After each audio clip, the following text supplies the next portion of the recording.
بسم اللہ الرحمن الرحیم۔ تمام سننے اور دیکھنے والوں کو خلوص بھرا سلام ہو۔ آپ دیکھ رہے ہیں حسنین ٹی وی۔ حضور نبی کریم صلی اللہ علیہ وسلم کے بعد مسلمانوں کے تیسرے خلیفہ حضرت عثمان بن عفان رضی اللہ تعالیٰ عنہ، آپ اسلام کے تیسرے خلیفہ رسول اللہ صلی اللہ علیہ وسلم کے داماد، جامع القرآن اشرا مبشرہ صحابی، اپنے اہل و عیال کے ساتھ سب سے پہلے اللہ کی راہ میں حبشہ کی طرف ہجرت کرنے والے، پیکر حیات سخاوت میں اپنی مثال آپ تھے۔ آپ کو ذوالنورین کہا جاتا تھا کیونکہ رسول اللہ صلی اللہ علیہ وسلم کی دو صاحبزادیاں، پہلے حضرت رقیہ اور ان کی وفات کے بعد حضرت ام کلثوم آپ کے نکاح میں آئیں۔ حضرت ام کلثوم کی وفات کے بعد حضور صلی اللہ علیہ وسلم نے فرمایا کہ اگر میری 40 بیٹیاں بھی ہوتی تو انہیں یکے بعد عثمان کے نکاح میں دے دیتا۔ اسلام اور مسلمانوں کی بھلائی کے لیے بے مثال سخاوت کی وجہ سے آپ کو غنی کا لقب دیا گیا۔ حضرت عمر رضی اللہ تعالیٰ عنہ نے اپنی شہادت سے پہلے خلافت کے لیے 6 نام دیے، ان میں سے مشورے سے حضرت عثمان کو خلیفہ بنایا گیا۔ آپ کی خلافت کا دور تقریباً 12 سال، سن 644 سے 656 ہجری تھا۔ اس دور میں بھی اسلامی فتوحات جاری رہیں، مسلمانوں کی بحری فوج بنائی گئی اور مسجد حرام اور مسجد نبوی کی توسیع کا کام ہوا۔ آپ صلی اللہ علیہ وسلم نے حضرت عثمان رضی اللہ تعالیٰ عنہ کے بارے میں فرمایا، کیا میں اس آدمی کا حیا نہ کروں جس سے فرشتے بھی حیا کرتے ہیں؟ آپ رضی اللہ تعالیٰ عنہ جب اسلام لائے تو آپ کے چچا نے نئے دین کو اپنانے سے منع کیا، اور جب آپ نے انکار کیا تو ڈرایا دھمکایا، پھر چٹائی میں لپیٹ کر مارا پیٹا، دھوئیں کی دھونی دی ہے، لیکن آپ کسی بھی صورت اسلام کو چھوڑنے پر راضی نہ ہوئے۔ پھر رسی سے باندھ دیا، پھر مارا پیٹا، لہو لہان کر دیا، لیکن آپ نے کہا چاہے میرے ٹکڑے ٹکڑے کر دو، میں بتوں کی ہرگز عبادت نہیں کروں گا۔ چچا نے جب یہ دیکھا تو ہار مان کر چھوڑ دیا۔ ایک دفعہ حضرت عثمان رضی اللہ تعالیٰ عنہ ملک شام سے تجارتی قافلہ لے کر مدینہ پہنچے۔ اس وقت مدینہ میں سخت قحط پڑا ہوا تھا۔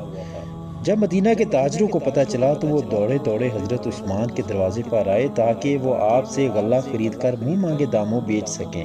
دروازے پر دستک دی، حضرت عثمان مسکراتے ہوئے آئے، دروازہ کھولا۔ تاجروں نے کہا کہ آپ کا تجارتی قافلہ آیا ہے، اس میں کھانے پینے کا سامان بھی ہے، ہم خریدنا چاہتے ہیں۔ حضرت عثمان نے کہا ٹھیک ہے، اندر آ جاؤ۔ تاجر بولے ہم آپ کو 10 کے 12 دیں گے۔ آپ نے فرمایا یہ تو کم ہے، اور بڑھاؤ۔ تاجر بولے چلو 10 کے 14 لے لیں۔ آپ نے فرمایا اور بڑھاؤ۔ کہا 10 کے 15 لے لیں۔ آپ نے کہا کہ اگر سارا سامان خریدنا ہے تو کچھ اور بڑھاؤ۔ تاجر بولے شاید مدینے میں کوئی اور تاجر ہو جو ہم سے بھی زیادہ آپ کو منافع دے دے۔ اس پر حضرت عثمان مسکرائے اور کہا کہ ایک ذات ہے جو اس سے بھی زیادہ نفع دے رہا ہے، 1 پر 10 یعنی 10 پر 100، پھر کیوں نہ میں اس کے ہاتھ سے سب بیچ ڈالوں۔ تاجروں نے حیرت سے پوچھا وہ کون ہے؟ آپ نے فرمایا تم نہیں جانتے، وہ اللہ رب العزت ہے۔ یہ کہہ کر اپنا سارا سامان، اپنا سارا مال غریبوں میں تقسیم کر دیا۔ لوگ دعائیں دینے لگے۔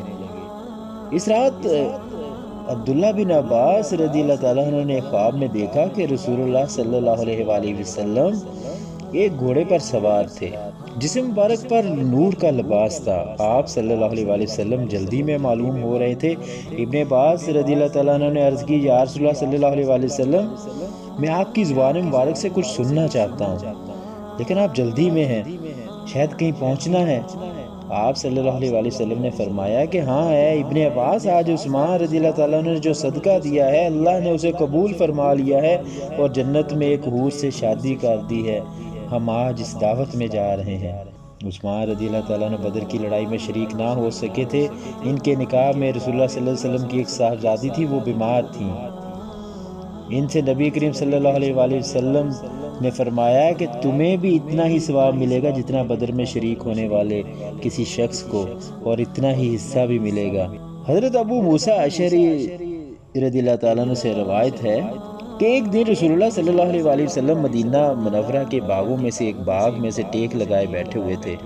آپ کے پاس جو لکڑی تھی اس کی نوک کو پانی اور مٹی کے درمیان مار رہے تھے۔ ایک شخص نے باغ کا دروازہ کھولنے کی درخواست کی۔ آپ نے فرمایا دروازہ کھول دو اور اس آنے والے شخص کو جنت کی خوشخبری سنا دو۔ ابو موسیٰ نے کہا وہ ابو بکر تھے۔ میں نے ان کے لیے دروازہ کھولا اور انہیں جنت کی بشارت دی۔ کہا پھر ایک اور شخص نے دروازہ کھولنے کی درخواست کی۔ آپ صلی اللہ علیہ وسلم نے فرمایا دروازہ کھول دو اور اسے بھی جنت کی بشارت دو۔ میں گیا تو وہ حضرت عمر فاروق تھے۔ میں نے ان کے لیے دروازہ کھولا اور انہیں جنت کی بشارت دی۔ اس کے بعد ایک اور شخص نے دروازہ کھولنے کی درخواست کی اور کہا، یعنی آقا صلی اللہ علیہ وسلم سیدھے ہو کر بیٹھ گئے۔ پھر فرمایا دروازہ کھولو اور جو دروازے پر ہوگا اسے جنت کی خوشخبری دو۔ میں گیا تو دیکھا عثمان بن عفان تھے۔ میں نے دروازہ کھولا اور انہیں جنت کی خوشخبری دی اور آپ نے جو کچھ فرمایا تھا انہیں بتایا۔ انہوں نے کہا کہ اے اللہ صبر عطا فرمانا، اور اللہ ہی ہے جس سے مدد طلب کی جاتی ہے۔ رسول اللہ صلی اللہ علیہ وسلم نے حضرت عثمان کو مکہ بھیجا اور بیعت رضوان حضرت عثمان کے مکہ جانے کے بعد ہوئی۔ پھر رسول اللہ صلی اللہ علیہ وسلم نے اپنے دست مبارک سے اشارہ کرتے ہوئے فرمایا یہ عثمان کا ہاتھ ہے، اور اسے اپنے دوسرے ہاتھ پر مارا اور فرمایا یہ عثمان کی طرف سے بیعت ہے۔ حضرت ثمامہ بن حزن سے منقول ہے کہ اس وقت حضرت عثمان رضی اللہ تعالیٰ عنہ کے گھر کے پاس موجود تھا جب حضرت عثمان نے دیوار کے اوپر سے محاصرہ کرنے والے باغیوں پر جھانکا اور فرمانے لگے میں تم سے اللہ کی قسم اور اسلام کا واسطہ دے کر پوچھتا ہوں کہ کیا تم جانتے ہو کہ رسول اللہ صلی اللہ علیہ وسلم مدینہ منورہ تشریف لائے تو بئر روما کے سوا وہاں میٹھا پانی نہیں تھا۔ آپ نے فرمایا اگر کوئی شخص بئر روما خرید کر اپنا ڈول بھی دوسرے مسلمانوں کے ڈولوں کے برابر قرار دے گا تو اسے اللہ تعالیٰ جنت میں اس سے بہتر عطا فرمائے گا۔ میں نے اپنے خالص مال سے وہ کنواں خریدا اور میں نے اس میں اپنے ڈول کو عام مسلمانوں کے ڈولوں کے برابر ہی سمجھا، جبکہ آج تم نے مجھے اس سے پانی پینے سے روک رکھا ہے تاکہ میں سمندری پانی جیسا نمکین پانی پیتا ہوں۔ حاضرین نے کہا ہاں اللہ کی قسم یہ بات صحیح ہے۔ حضرت عثمان نے فرمایا میں تم سے اللہ کی قسم اور اسلام کا واسطہ دے کر پوچھتا ہوں کیا تم جانتے ہو کہ میں نے غزوہ تبوک تنگی والا لشکر اپنے مال سے تیار کیا تھا؟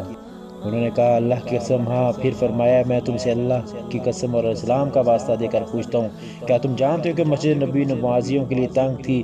تو رسول اللہ صلی اللہ علیہ وسلم نے فرمایا جو شخص فلاں خاندان کا احاطہ خرید کر مسجد میں اضافہ کرے گا تو اللہ تعالیٰ اسے جنت میں اس سے بہتر دے گا۔ میں نے اپنے خالص مال سے وہ احاطہ خریدا اور مسجد میں اضافہ کر دیا۔